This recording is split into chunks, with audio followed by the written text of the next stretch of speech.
All right.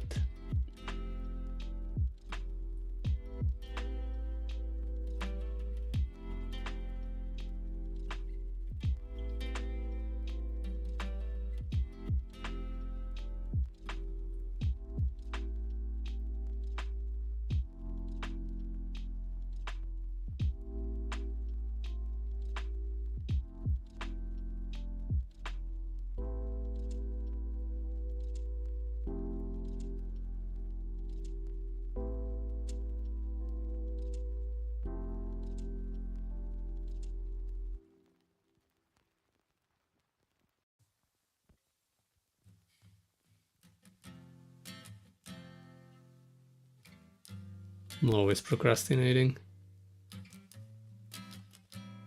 Oh, look, I've been drawing off screen. So,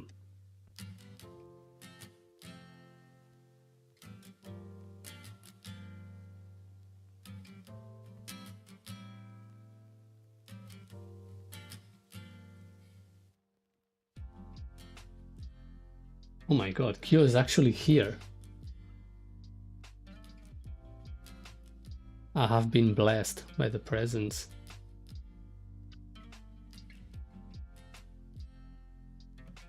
Now the pressure's on. I have to actually perform.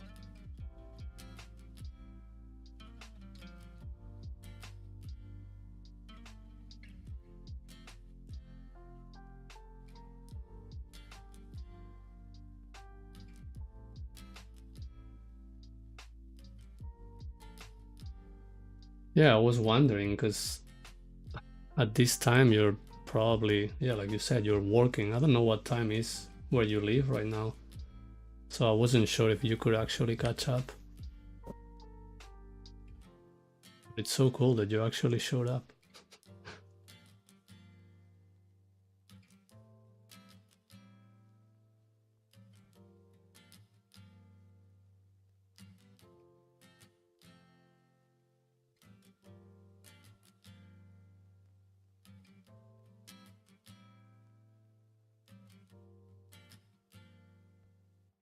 Oh, cool. So you're ready to go home and do some drawing yourself. I still have to watch your last video. It seems interesting. I just want to find, you know, a decent chunk of time so I can actually soak it in.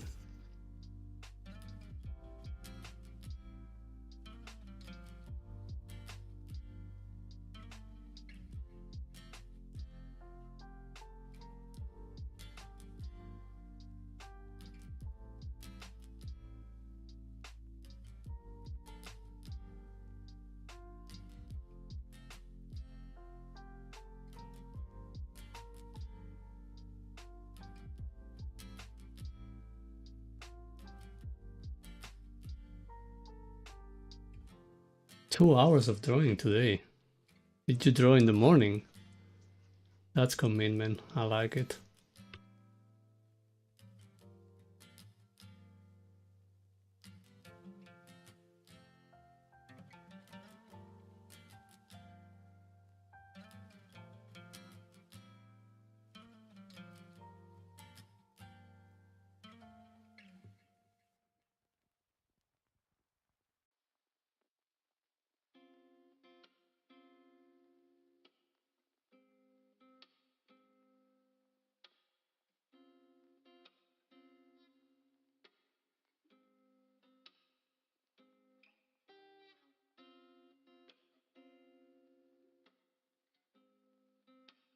Five AM drawing.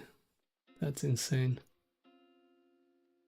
I know Steven recommends that a lot, but I've never managed to, well, I've never tried to actually draw that early in the morning. I don't know if my drawing muscles would work at that time, honestly.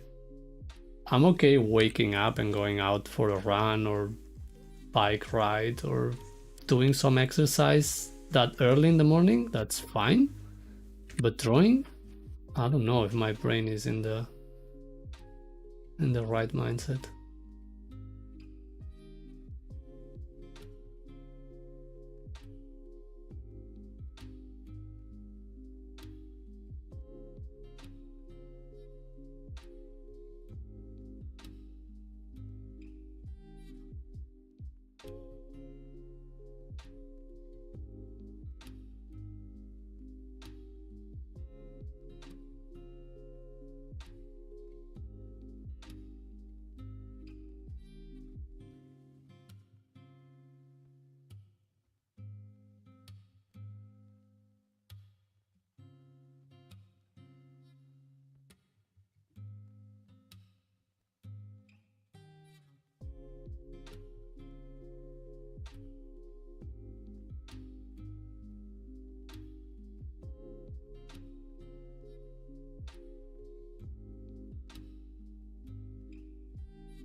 Yeah, that makes a lot of sense.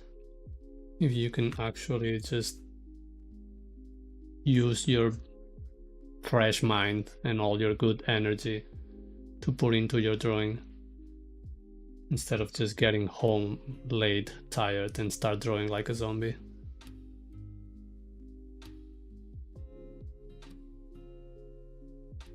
Like I said, on paper it sounds great, but I've never experienced that myself, so. There was a period of my life where I was working like 12-hour shifts and I would wake up before work and just draw for like half an hour to an hour, but it was awful. It felt like a chore. I was just sitting there and forcing myself to draw because I didn't want to lose the drawing fitness or the momentum of actually drawing daily.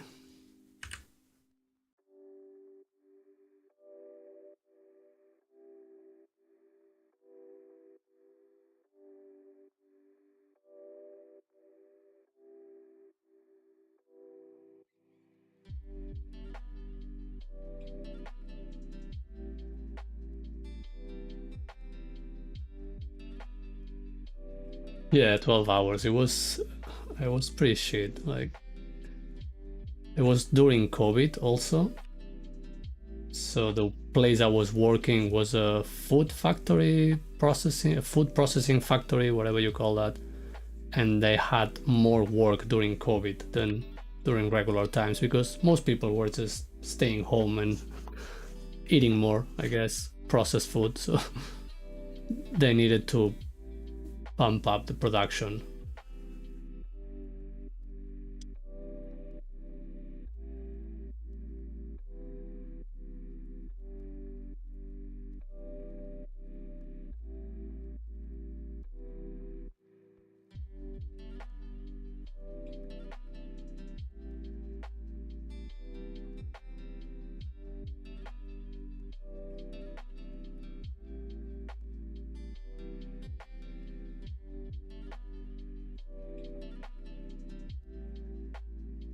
And I hope once I get comfortable with all the technicalities of microphones and cameras and screen sharings and YouTube and links, I can actually focus on drawing creative while drawing live. Because right now I'm just default to easy mode. Like I'm gonna just go do studies and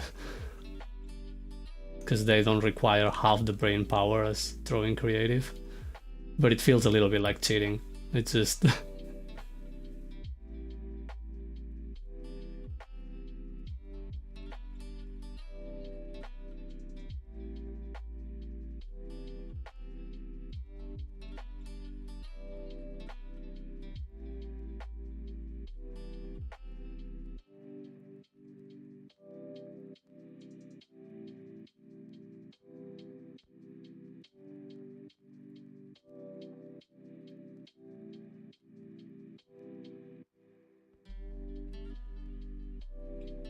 yeah, I totally get that now. But at the time I was still in the grind set, the grind mindset with drawing.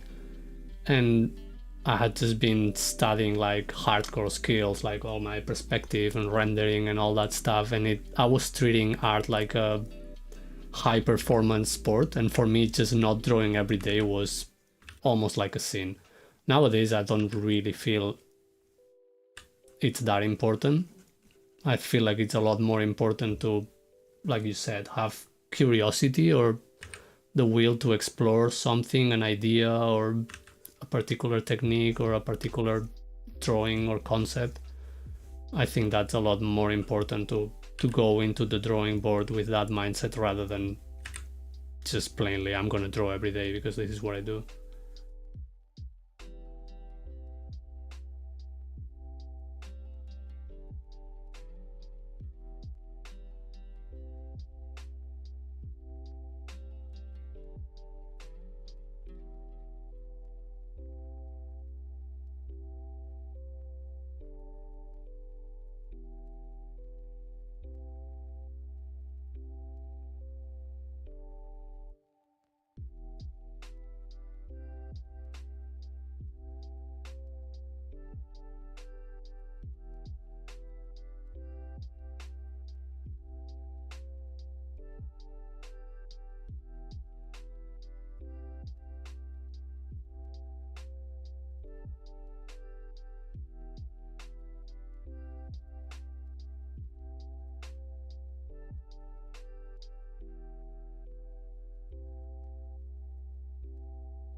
Yeah, I get that. And probably some people, if they're looking, if they're trying to learn themselves, they can benefit a lot from watching someone doing studies live. But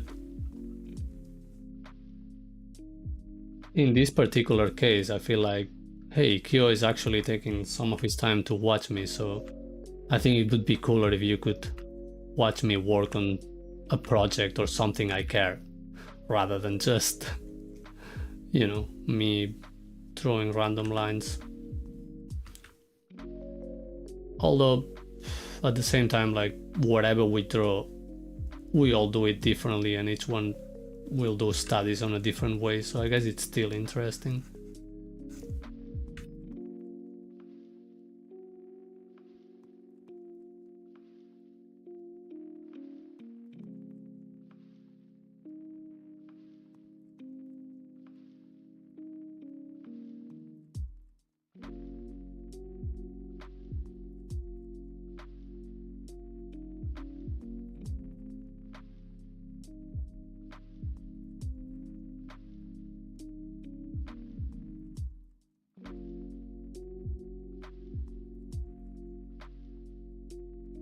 I might keep it up though. I don't know, I'm not sure. Like, I don't have really defined, like, concrete plans, but one idea I had was like maybe having something close to a schedule for streaming and have one day of studies and one day of creative work. That way it's an excuse to keep studying at least once a week. Because if I have to do it for myself, I'm pretty lazy when it comes to studies lately. But I also find it helpful.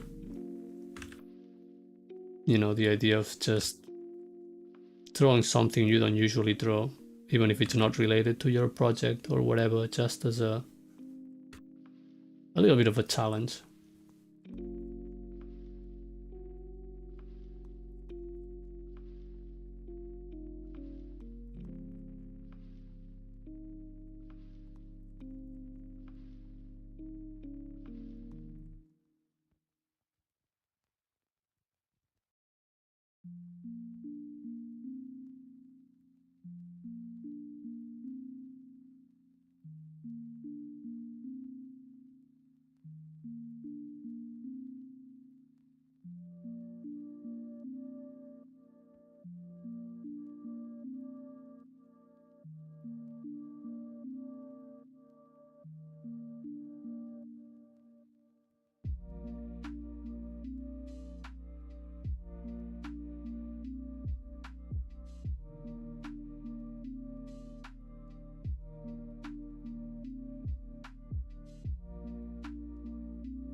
Yeah, that makes a lot of sense.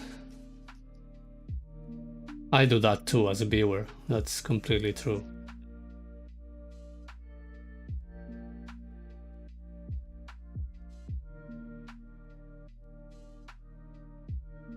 At the moment, I have a lot of free time because I'm literally burning up my savings.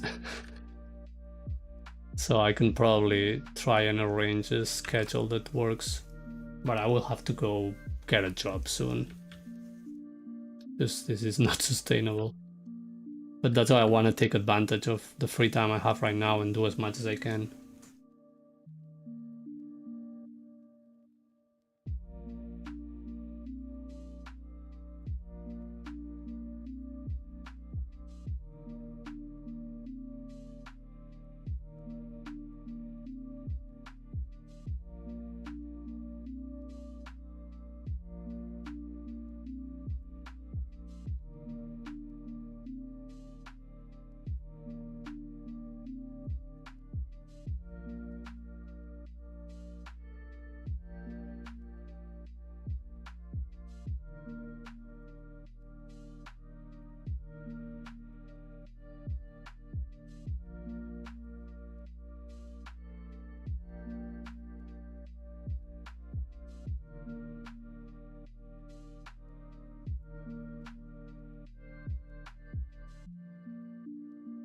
Yeah, it's a cycle I've been on for a few years now.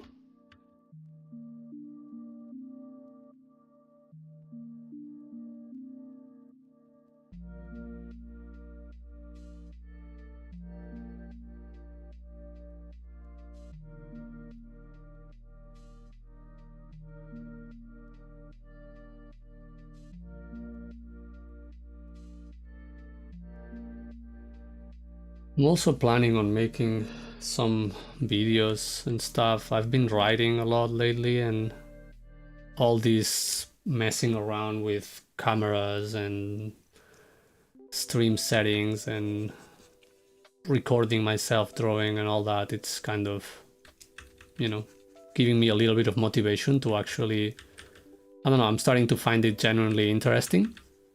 So maybe I can put together some videos, just rant about my thoughts, or I still don't know what will be, but something's cooking, that's for sure. I just need to trust the process.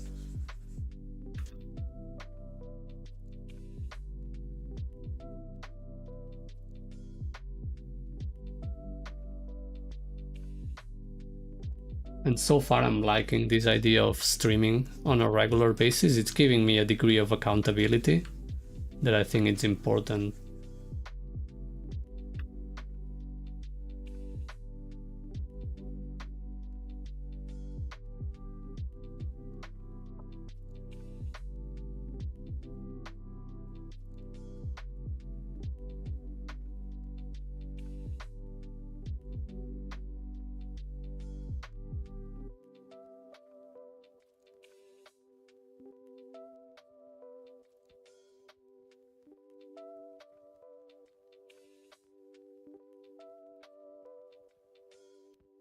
What got you into streaming? Did you start your YouTube channel before or after starting streaming?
Yeah, I think you're gonna love it. I tried yesterday just streaming traditional using my phone as a camera, and it kind of works decently well. And it has a completely different mood than streaming from a screen. It just, I don't know, at least for me, it was a lot easier to just relax into I'm just drawing and doing my thing, while you can have multiple screens and stuff going on your PC. It's not like right now you have to be mindful of what you share or you don't share in your screen, and it's kind of, you know, it's a bit of a different feeling, like you're sharing like your whole computer, your desktop, all your stuff. And but with the traditional, it's just you have a camera pointing at your paper, so you just have to be mindful of not getting your forehead in the in front of the camera. And also another thing that was a bit annoying was the reflections, because when you get the right lighting for the camera, you might get a reflection in your face, or when you get to see the drawing properly, then you're getting reflections in the camera. I still don't know how to work around those issues, but that's just technicalities. The feeling though is great.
Yeah, for some reason streaming has a unique flavor compared to anything else you can find online.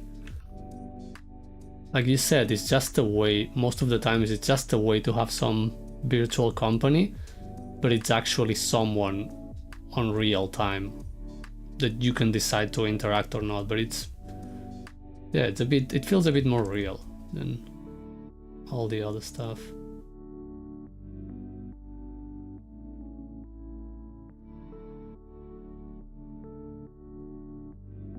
I did try for like a week, like many years ago when I was still in New Zealand. I did try streaming on Twitch just for like a week, and then life got in the way and it was kind of hard to keep going. But it was, yeah, it came out of just that need. I was spending a lot of time alone in my room, and I felt like, I don't know, I wanted to keep doing what I was doing, but also connect with some people.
Yeah, same.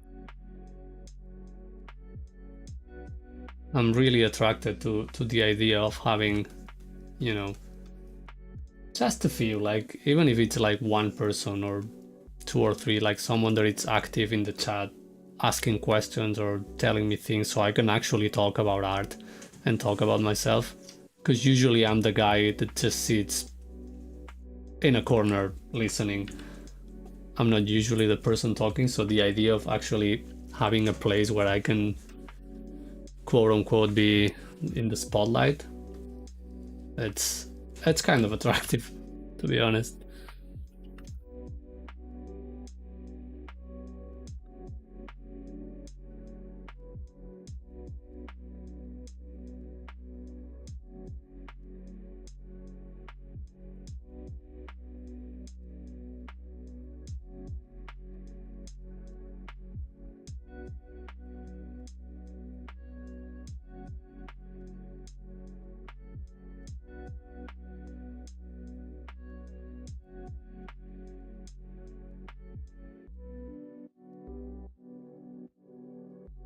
Well, 1 million would be a bit annoying, but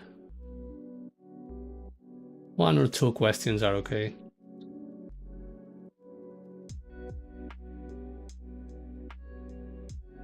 That's a future me problem. You know, when I have a massive audience and they're all asking questions and I'm like, leave me alone, chat. Go get a life.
Yeah, that's a fair point.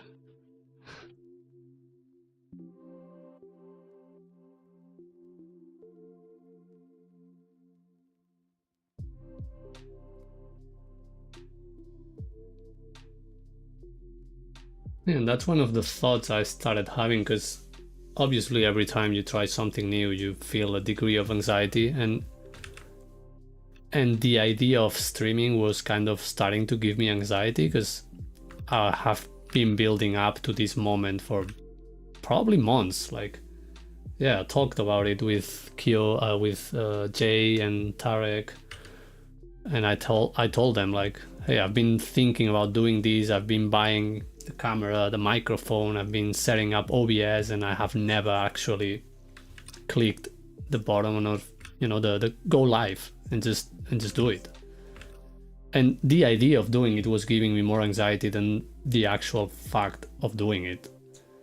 And at some point during these days, if I had a moment of just intrusive thoughts, or thinking like, why are you doing this, who the fuck cares, it's like you can always just press stop, and that's it, you're not live anymore. Like, I can stop at any time if I bomb a drawing, or if it doesn't go well. Like, who cares? I can literally just stop, and most of the time no one's even watching anything. So, but it's an interesting experiment, especially as an artist, that we always have this mindset of, I'm in my room, I'm introverted, I don't talk to people. The fact of drawing live and someone's watching kind of changes a lot of things. And I'm looking forward to the moment where I can actually fully relax into drawing, like I do when no one's drawing, but being live. I think that's a sort of improvement that I'm looking on for myself.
Yeah, exactly. Like, documenting the process, I think it's the right way to put it, because I've always found social media to be like a chore, like something you have to do if you want to have an audience, or if you want to share your art with the world, and it never feels fully engaging, because what I enjoy is the making it. I don't care about about what I have done as a final piece. I just care about the process of making it. And streaming is literally all about the process. You just click one button and everything just gets recorded for you, or just happens live. So I can actually do what I enjoy the most without having to do any other steps afterwards. Because, like I said, every time I finish a drawing and it's the moment to share it or post it somewhere, it totally feels like a chore. Even for some jobs I've done, it felt like that. I've been like, you get a commission, or you're working for a client or something, and I finish the work before deadline, and then I procrastinate the sending the email. It's just insane because it's the part I'm not interested in. I'm interested in making it happen, but sending the email is what feels like work. And I don't know, it's a problem that I've had for many years. It's just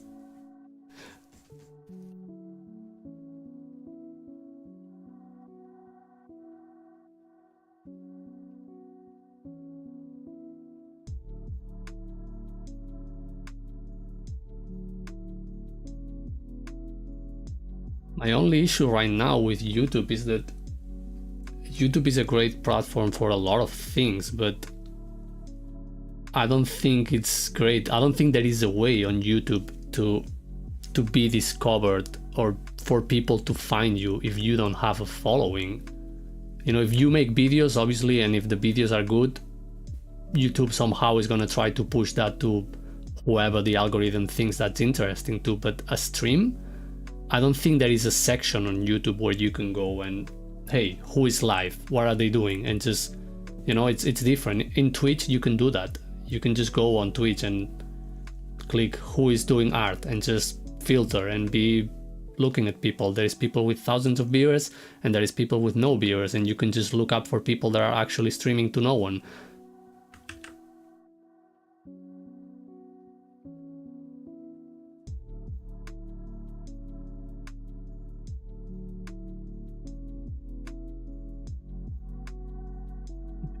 I'm here. Social media is a big chore for me as well. My goal is to have the entire art process, including the sharing, engaging, advertising, and work like bits. Yeah, exactly. I feel like the only time that I've been excited about sharing my work was during the workshop. Using the Discord during the workshop with Steven was the only time that I was actually enjoying making silly doodles and just sharing them, because it was part of the process. I've never felt like that when using Instagram or ArtStation or DeviantArt or whatever I have used in the past.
Yeah, it's interesting to see how it works. I'm actually for the first time enjoying like using a sort of social media platform. All these analytics from YouTube, the way everything works, the way you set up things. Yeah, on that front for streaming.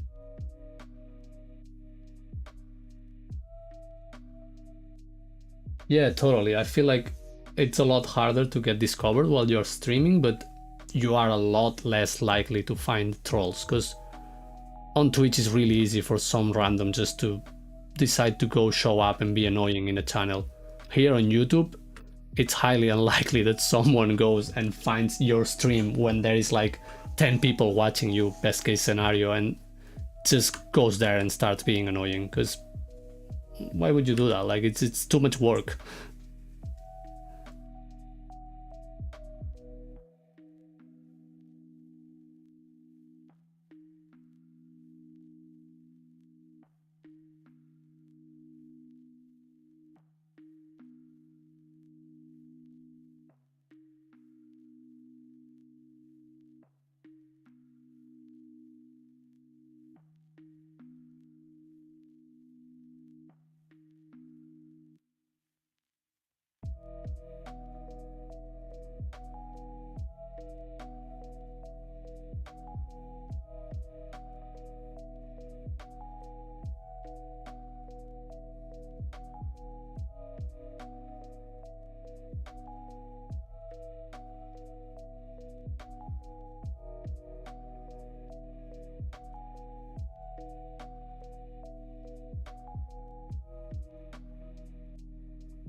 Yeah, basically that's what I have in mind, because I've been thinking about it for a while, and the idea of making tutorials, it's kind of, I don't know, I think there is already a lot of that, and I'm not thinking from the saturation point of view. I'm thinking from the,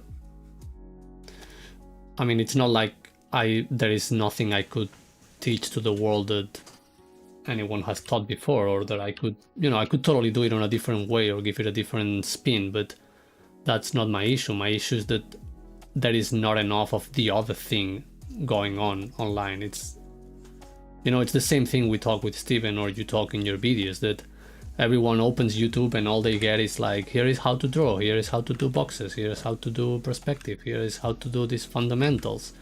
And it's like, this is not why we draw most of the time. So yeah, like I still don't know what shape it's gonna take and what am I gonna do, but probably I'll just try and get some footage of myself drawing, even if it's not related to what I'm talking about, and just try and narrate some of my journal entries, or try and write something specific about a specific topic. I still don't know how is it gonna look, or how am I gonna make it, or if I'm gonna make it, but it's more on that direction.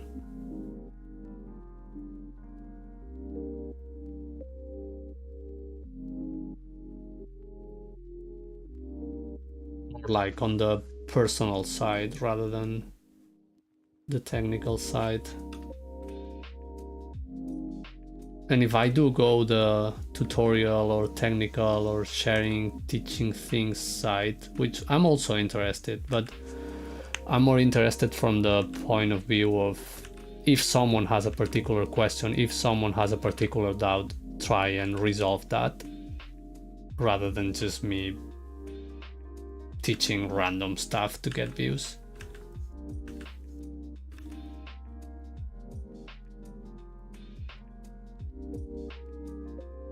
Or focusing the tutorials into the mindset of why you do certain choices, why do you use certain colors, why do you use certain lines or certain art style.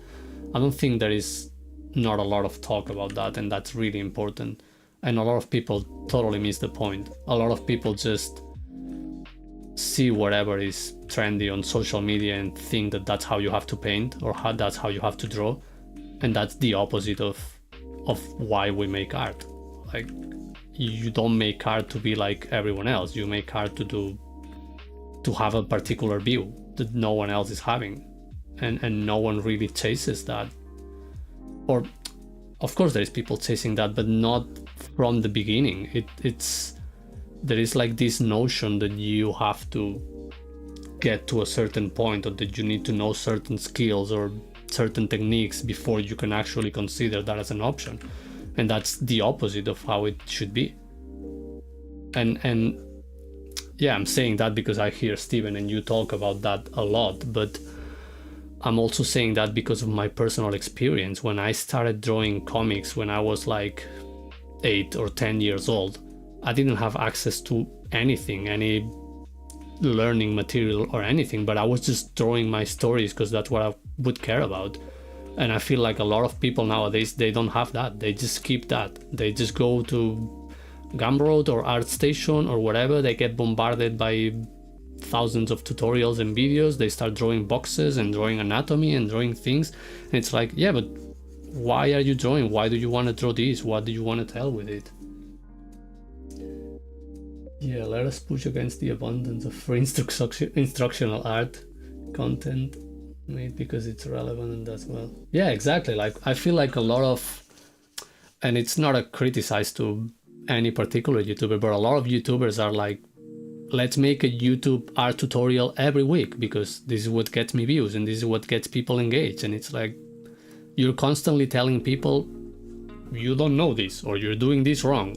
And it's like, no, like you said, we need a little bit of a push against that. We need a little bit of a, hey, this is art and we do it for many reasons. Any reason is valid, and find your reason.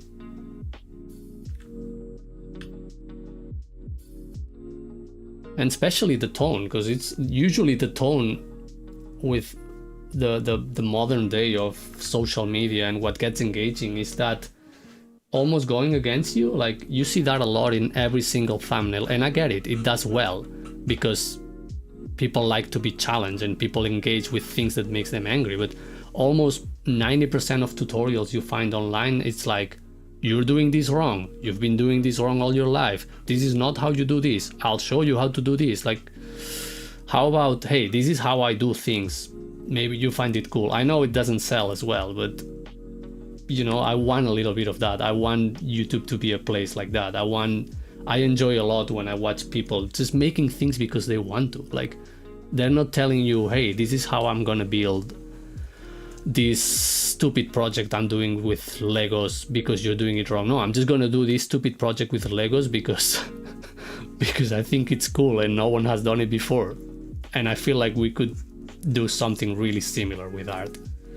You know, hey, here is how am I gonna do like ink hatching drawings using a digital media instead of just using the airbrush or the lasso tool that would save me hours of work, or just a pre-made brush. No, I'm just gonna do hatching on a piece of plastic because I find it cool.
Everyone will always get more views than us.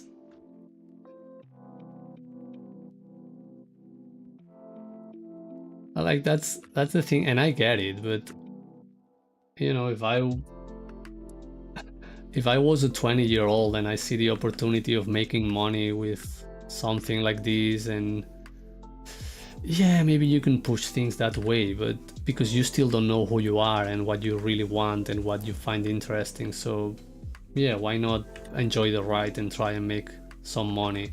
But in my case, I have already been half my life being starving artist, so I don't really give much of a fuck at this point. So I'd rather fully commit and fully try to do something I believe in than, you know, than just trying to make things for the views or for the engagement.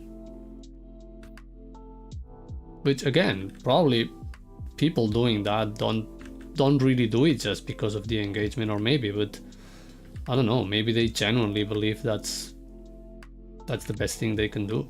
And if that's okay with them, good for them. Like it's not a critique against people, it's just, yeah, it's just that, like having a different view, that letting people know that other views are valid too.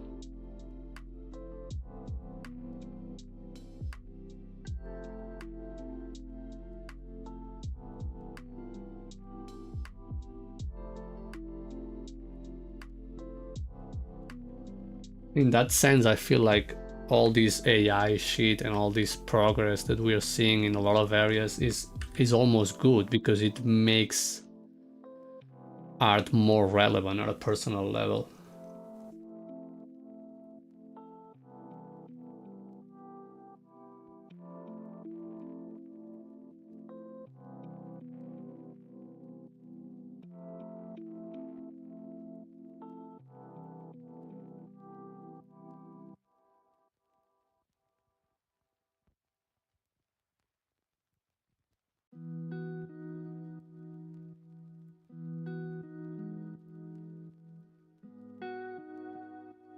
Maybe you should consider that free Clip Studio Paint lessons tutorial thing for free.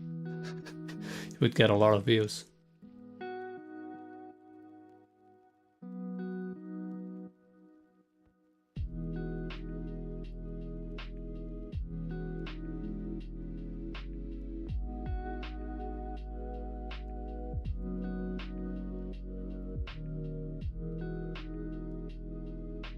Yeah, far enough of this hand. Oh, did you? Is that on your channel? The tutorials?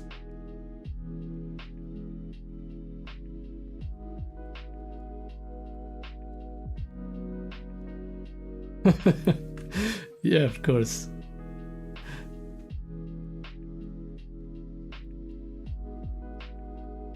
It's a demographics thing.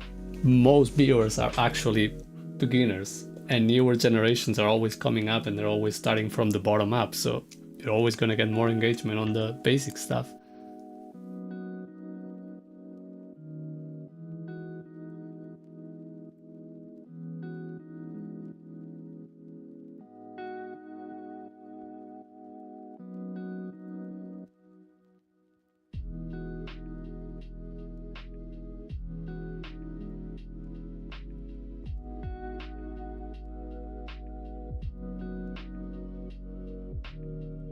Oh, that's interesting. I haven't been digging into your channel to find all that. I've just watched like the most recent ones that you talk and Spitfire. I think that's really cool. I find that really inspiring, but again, that's only for people like us. The general public probably doesn't care much about it. It's what you said, and you're being true to yourself by doing that.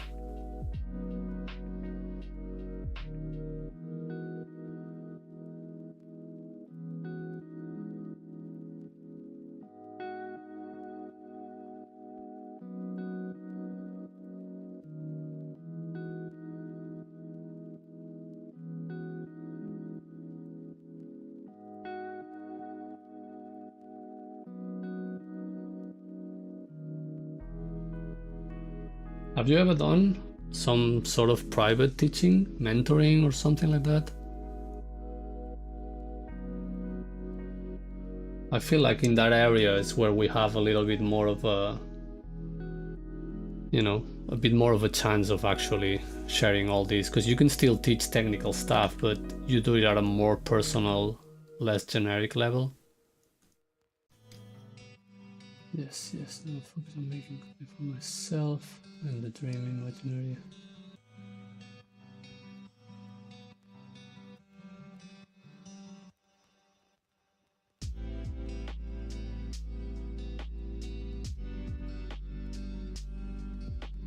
Yeah, man, I think like right now it's the perfect time to do this. I feel like there is a little bit of a shift of what people are looking for on, because everything is becoming so fake on social media and on the internet and all that stuff, and I feel like there is a little bit, maybe it's just me and my echo chamber of the stuff that I'm interested in, but I'm starting to see a little bit of a shift in people trying to look for more authentic things, trying to look for more mechanical things, trying to look for things with more character and personality. Maybe I'm wrong, maybe it's just my perception because that's what I want to see, but I'm starting to see that there is a little bit more of an audience for that. So I think if you keep pushing, you might get your... Let's see. you might get your dream audience. So you've been actually teaching for free. Come on. That's cool though.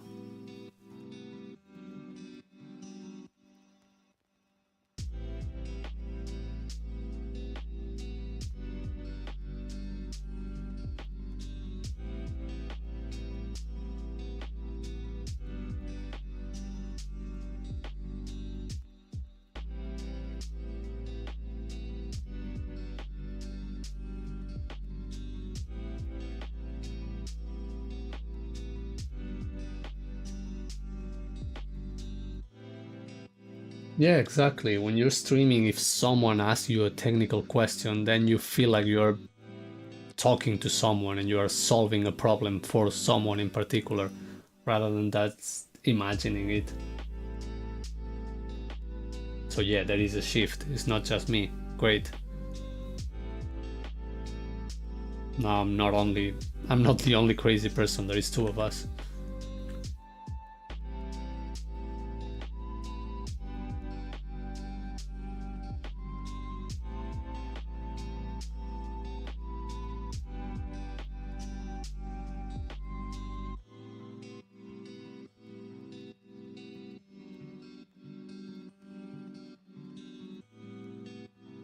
Yeah, I think you'd be great at teaching.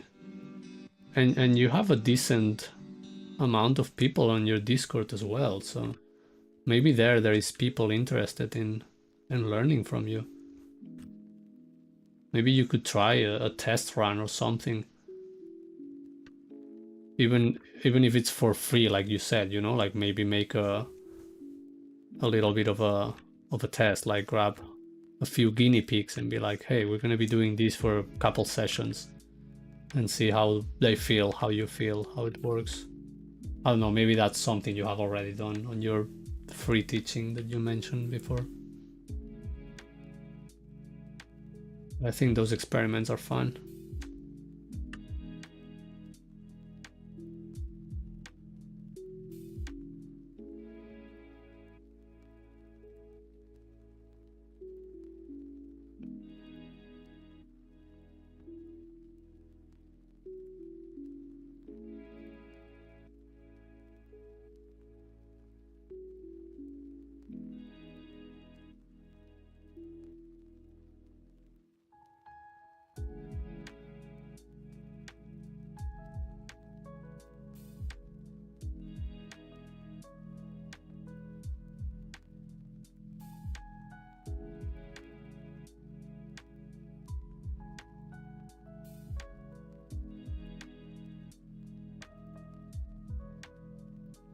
Yeah, because the how from the outside is what seems like magic. You know, it's you're making something happen, and the sad part is that once you learn the how, all the magic disappears, and then you just get these technical artists that they think art is just that, the technical side, and there is no more to it, and all the magic is gone, and it's no way.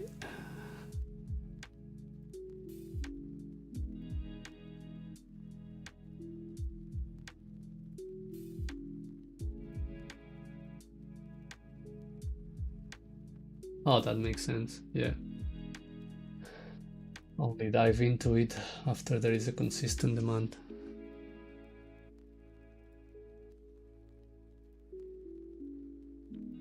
Yeah, I guess it's the only way it can work. It's not something you can really push.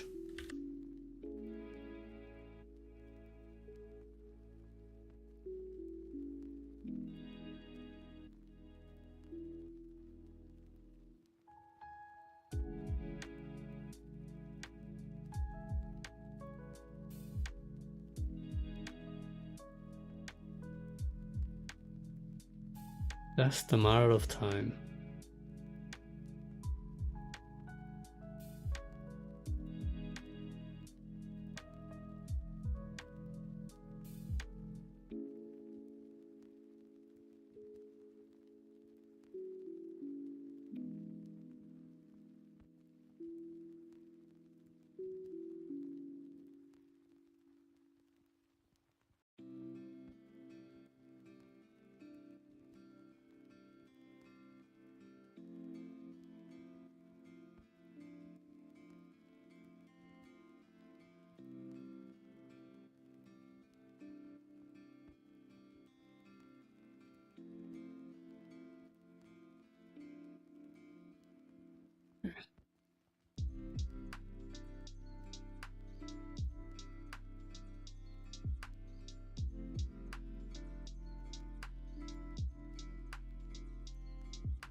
Yeah,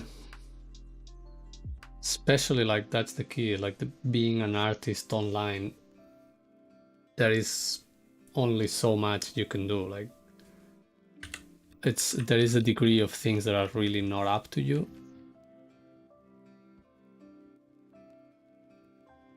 Totally.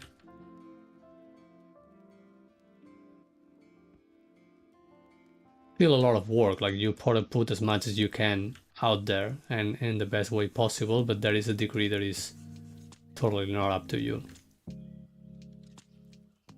And that's the thing, like staying true to what you want or what you are or who you are as an artist. Oh, what is my water? That's the trickiest part. Because I feel like some artists, not most of us, but some artists are actually really good at recognizing particular trends, particular patterns, little tweaks and things you can change to try and be more appealing. But that gets into danger territory really quickly because it's really easy to sacrifice the things you want or the things you are interested in to chase that other thing that you think is what's going to make you have success.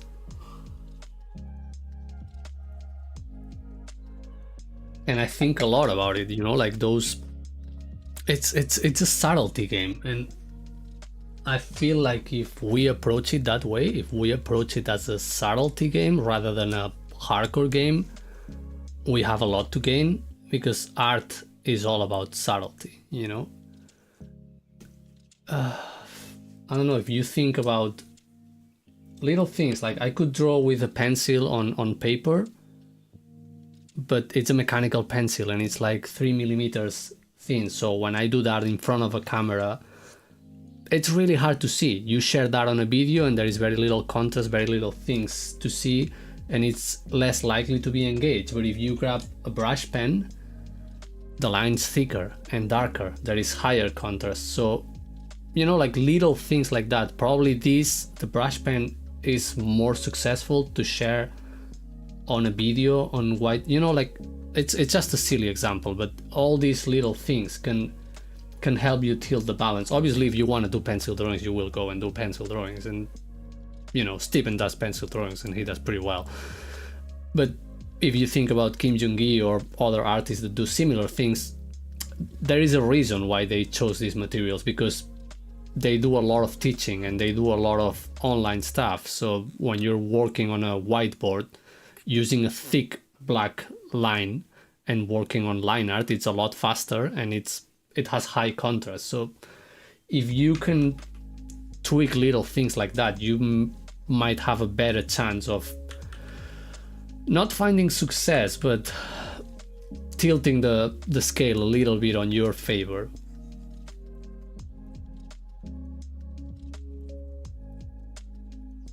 You know, if you think about an artist like Anthony Jones, he's really good at painting fast, and he does this full rendering but not hyper detailed rendering. It's just rendered enough so it reads forms well, and he can output a lot of stuff, so he can be posting stuff constantly and stuff that at the first glance looks finished.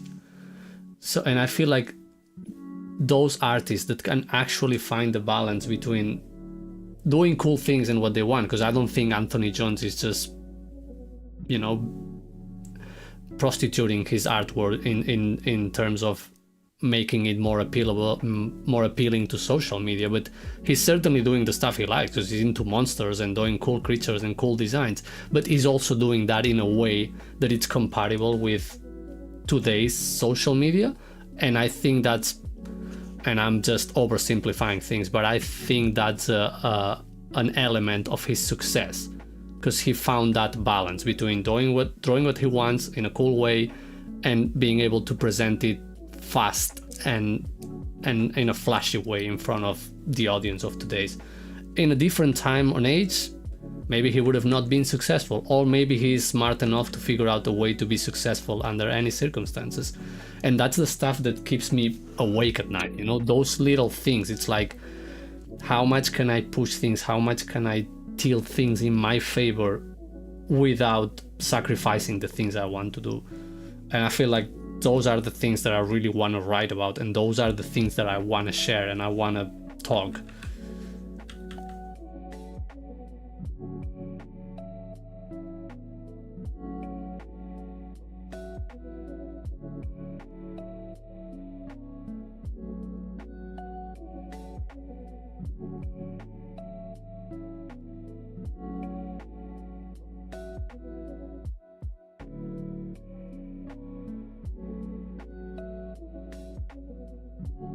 Even worded to me via email, the best you can do is make an honest offering to the world and see how it's received. Totally. Yeah. I think that's the best wording you can do.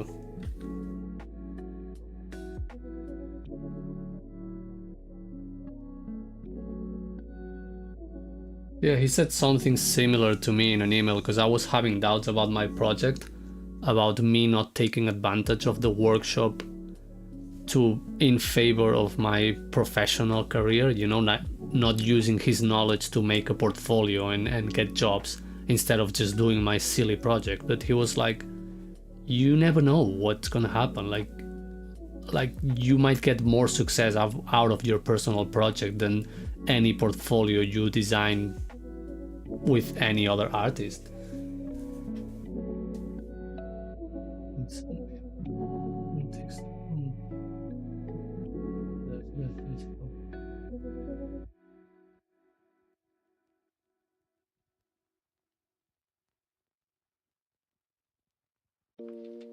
Yeah, absolutely. I feel like that's something I've been missing out on, like not really sharing my thoughts, because it's missing out part of the art practice, because like we learned, like the art practice is everything. So for me, my mindset and my thoughts and why I'm drawing is almost more important than the drawing itself.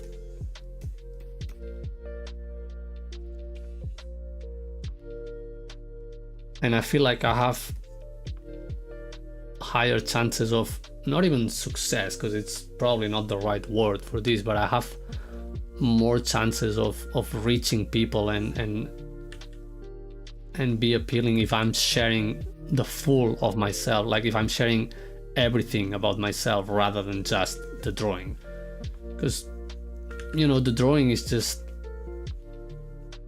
drawing. But when I think about other artists, when I think about Steven, when I think about you, like if I only see the drawings, would I care as much about what you have to say? Or it's like I want the whole package. I want everything. I want the words, I want the drawings, and I want the mindset. It's not only just the drawing, you know, like for some other artists it's, yeah, that's that. Like when I see a Craig Mullins painting, I'm like, I don't give a fuck. Like the guy could say whatever he wants, you know. The guy could be the biggest asshole in the world and I wouldn't care less, because it's just like, that's so fucking awesome that I just want to look at the drawings. But when I think of other people, I'm like, no, I care more about what they have to say rather than what they paint.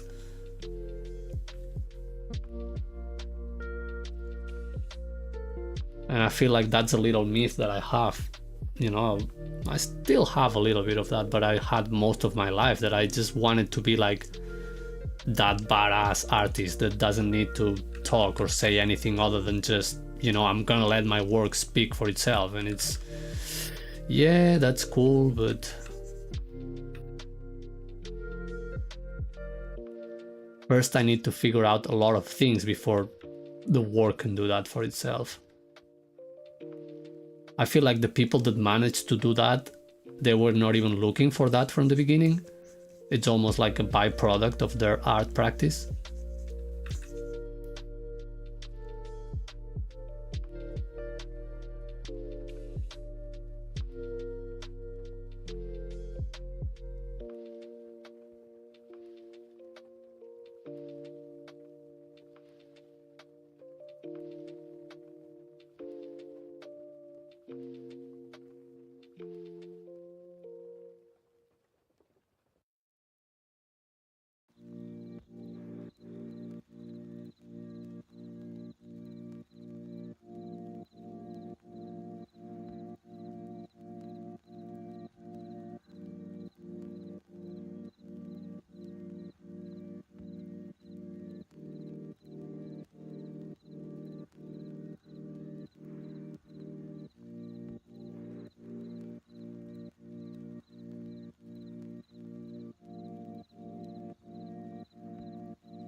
Yeah, it is refreshing to see someone be an artist and also an interesting person. And before, I used to think that it was a lot cooler, you know, if someone just commits to just one single thing and you are great at that. But lately I find it more interesting if you can actually be great at something and be good at many other things as well. Because it almost feels like, it almost feels disappointing when someone is just really good at something but they're almost useless at everything else. It's a lot cooler when you find someone that is just, you know, fucking awesome at something. They're really good at drawing, but they happen to also be a little bit of an athlete, and they are also really good with finances, and they're also really good at cooking. And it's just, dude, that's so fucking cool. It's a lot cooler than just, hey, this guy paints really well, but he's a crap person.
Yeah, exactly.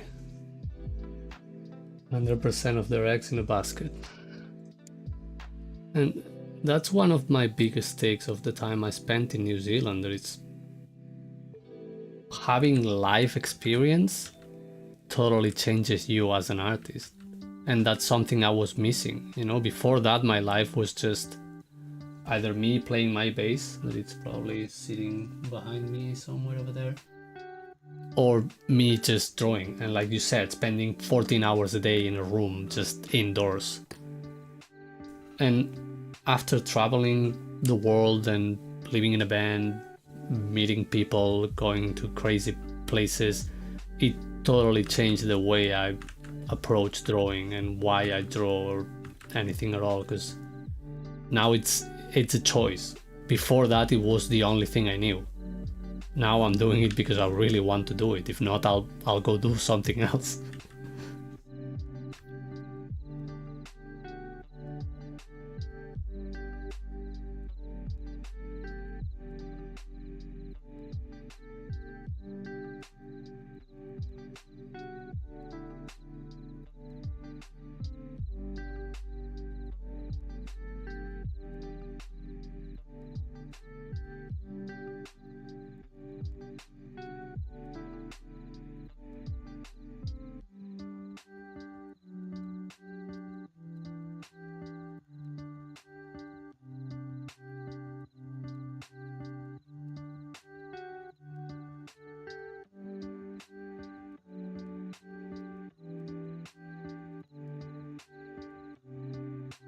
Absolutely, man. Having experiences is one of the best things we can have. You know, it's one of those corny things. What would you say to yourself in the past? And it's literally like that's one of the best things I could say to myself, like, go have a life. You know, stop waiting to make this thing or to do this thing or to become this good, and go have a life right now. Like, go have experiences, go travel, go meet people, go do the things you want to do regardless of what it is. Just just do it instead of just sitting here working on a skill that may or may not give you the success you think you want.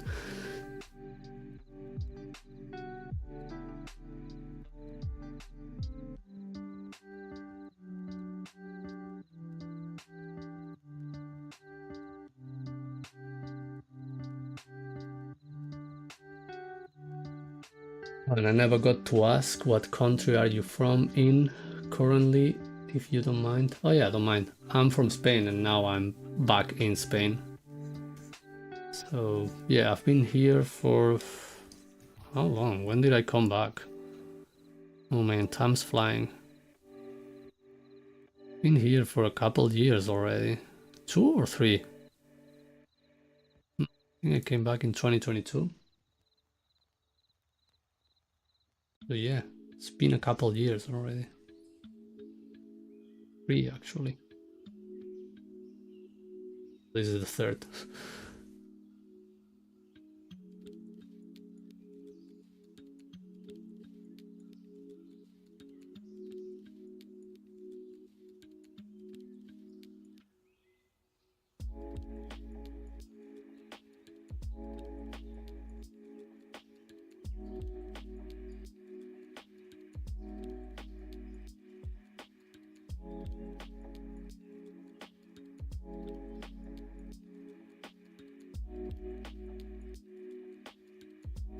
Yeah, Spain is not that bad.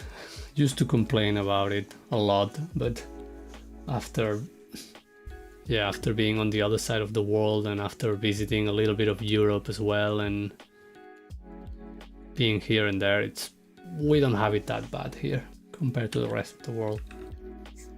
Some things might be going to shit like everywhere else, but overall it's still pretty good in here.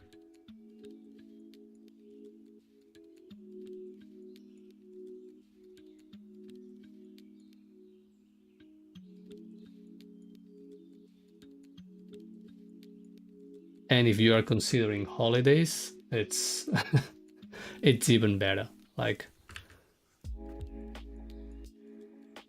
for living it can be better or worse, but as a holiday destination, hell yeah, man. It's one of the best places in the world.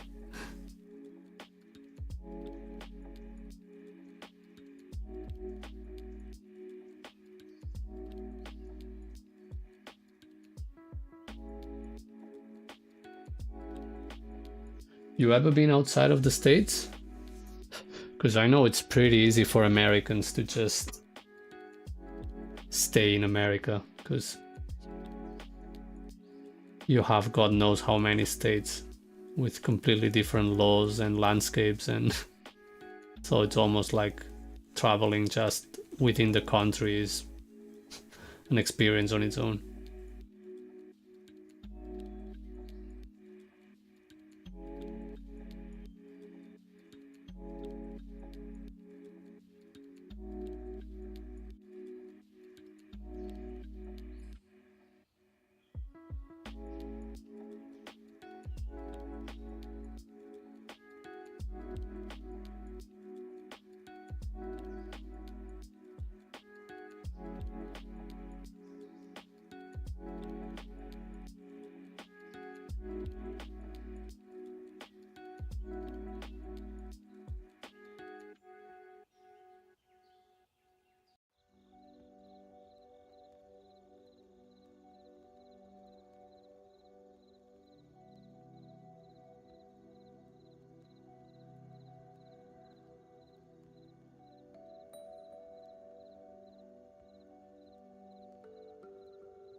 Something to hide?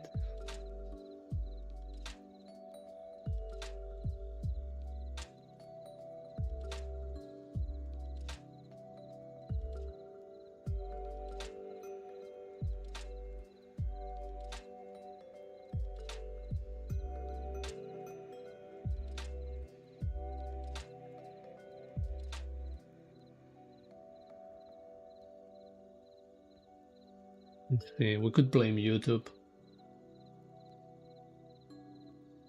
Too much ranting.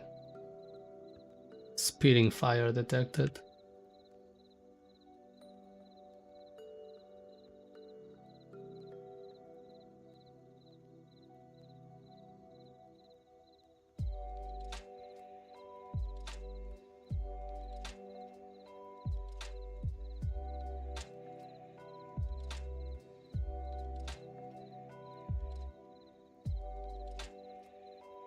Hope you're not driving.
You can't drive.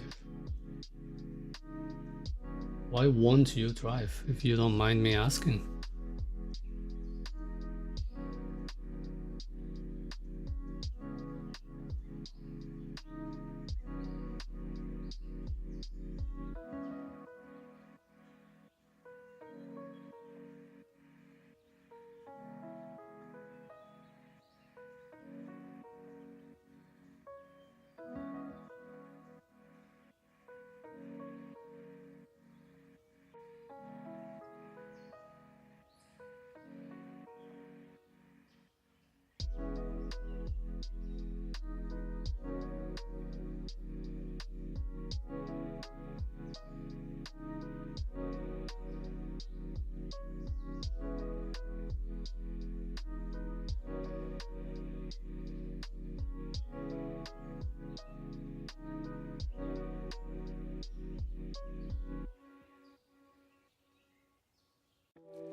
People left the US. I think most states are actually very similar. Most Americans.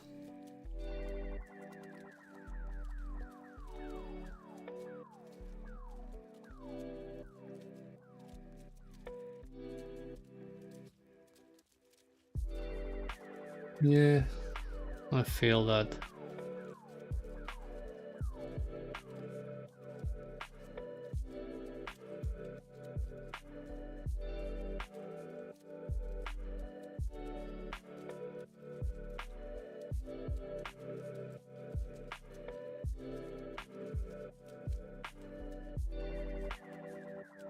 Yeah, I guess it must be a combination of both things, because most people don't even consider the idea of leaving because they think they already have everything they may need.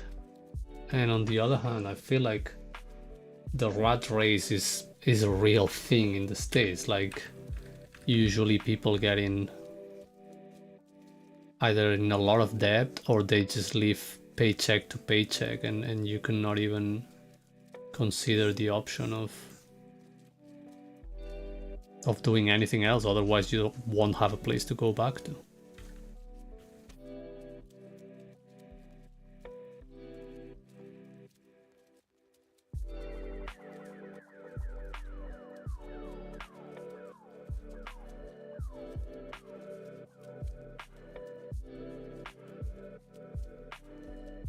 Oh, I see, so it's a moral reason to not drive. I respect that.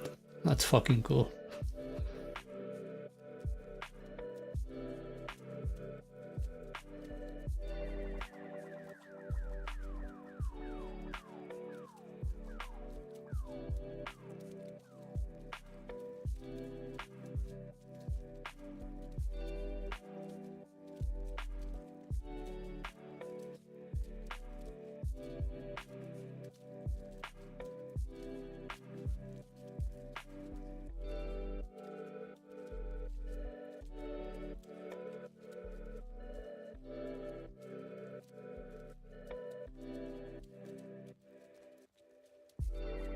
Yeah, I always consider the States as a reference of where the world's heading.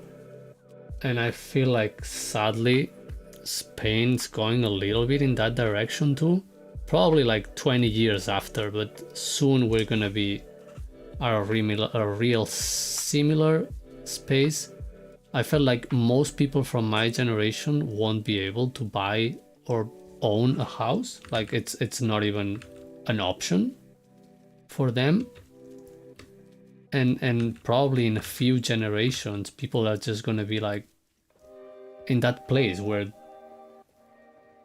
they just start paying rent since the moment they can afford a job, and that's gonna be their life. It's not gonna be a position where you can live in a family house, or where you can have other options, or where you inherit a place where you can live, even if it's not great conditions, just a corner where you can just go crash at night, or everything is just so expensive that you cannot afford an alternative. I don't know, it must be really overwhelming to think of life like that.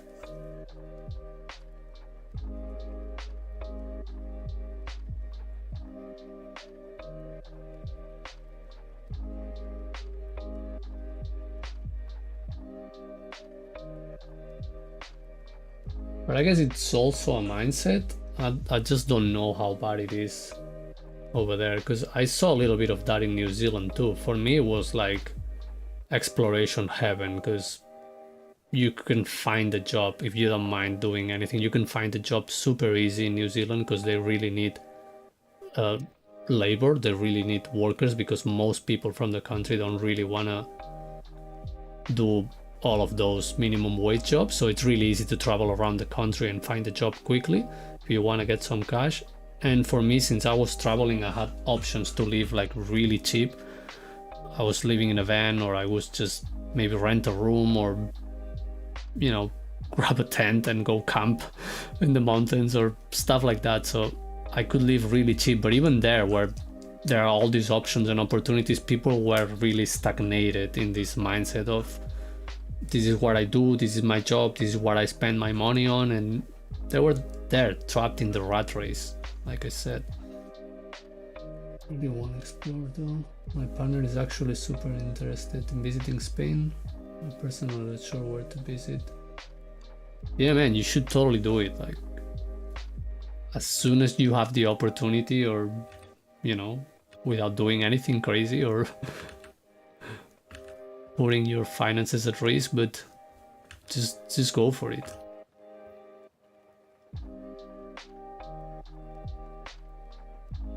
When I moved to New Zealand, I didn't have a working visa. I went just there on a visitor visa, and I spent the first year there without being able to have a job. So it was really, really miserable, because I was just living off my savings and not being able to travel and explore or whatever. But once I was able to get a job, I was just going everywhere.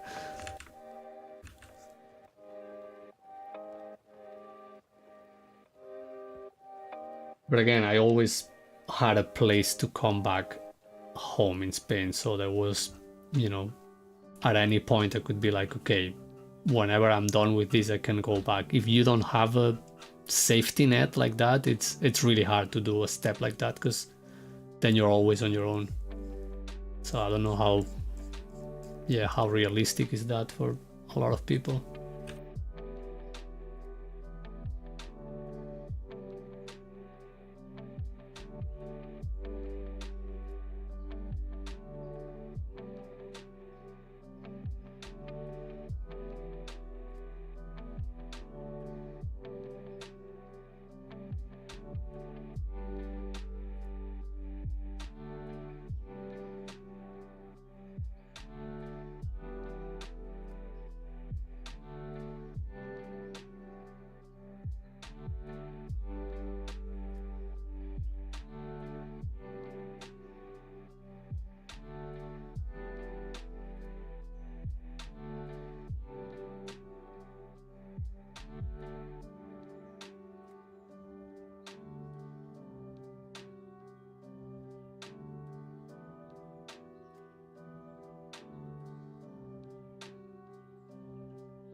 Yeah, or even not only that, not only no savings, like they just have a huge debt, and you don't start your life from zero, you start your life for minus 100.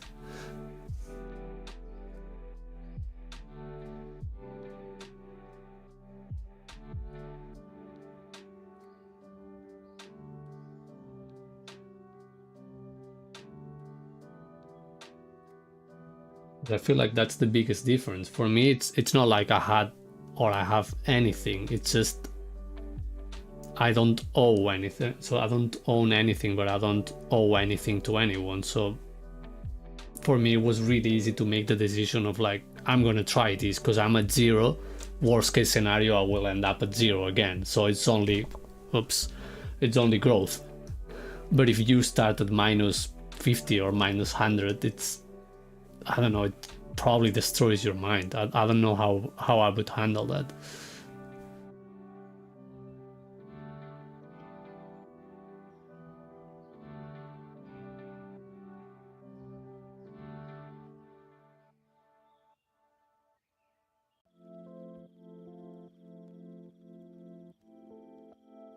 Oh yeah, so at least you are not on the bright side, but not on the darkest either. Well, that's good for you, I guess.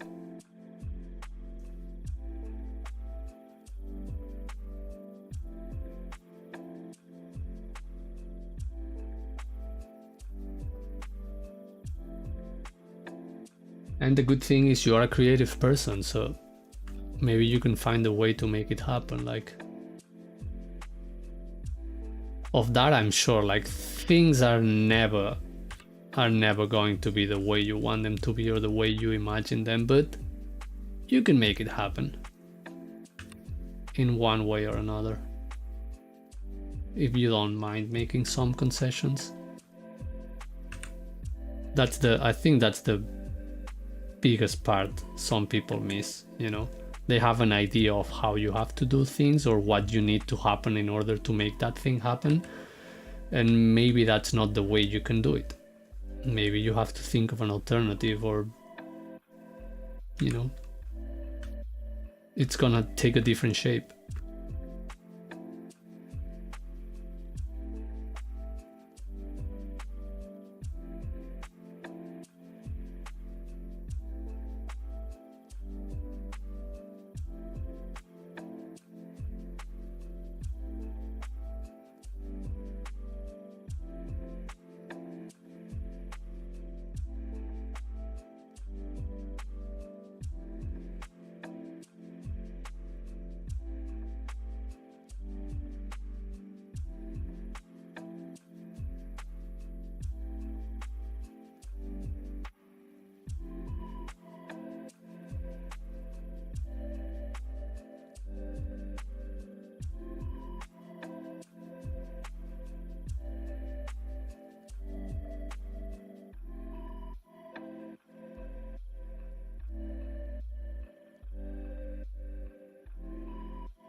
Yeah, I'm gonna go to bed after I finish this. I'm gonna post the drawings on the Kimo server and go straight to bed.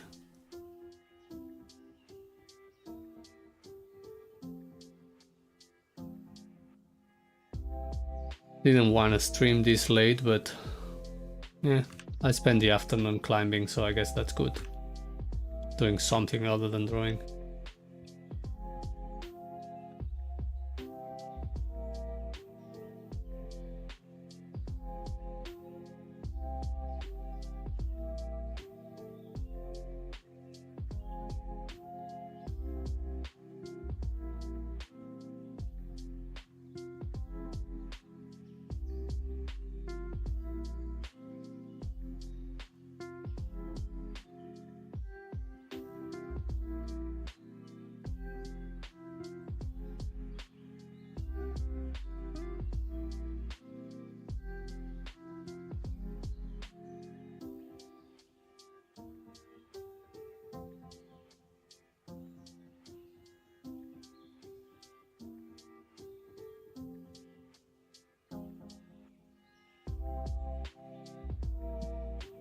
Yeah, I can fit one or two more here. Probably quick ones.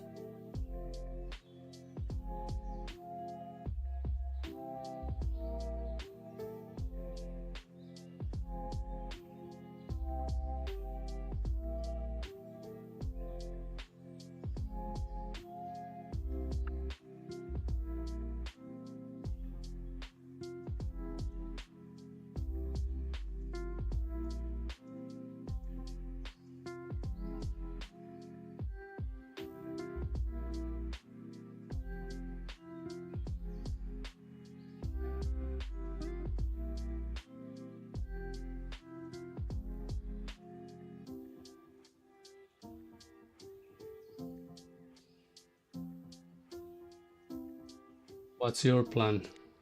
What are you doing today after work?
Well, yeah, I guess if you wake up at 5 a.m., you don't have time for much.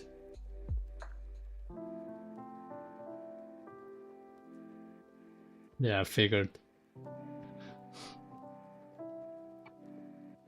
There is always a little bit of space and time for drawing.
All right, Kyo.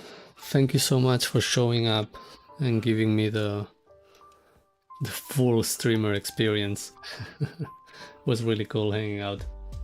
Hopefully I'll see you soon. Maybe one day we can, I don't know, hang out on your music channel and I can play a little bit of bass or something. I think that would be cool. Thank you so much. See you next time.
Hmm.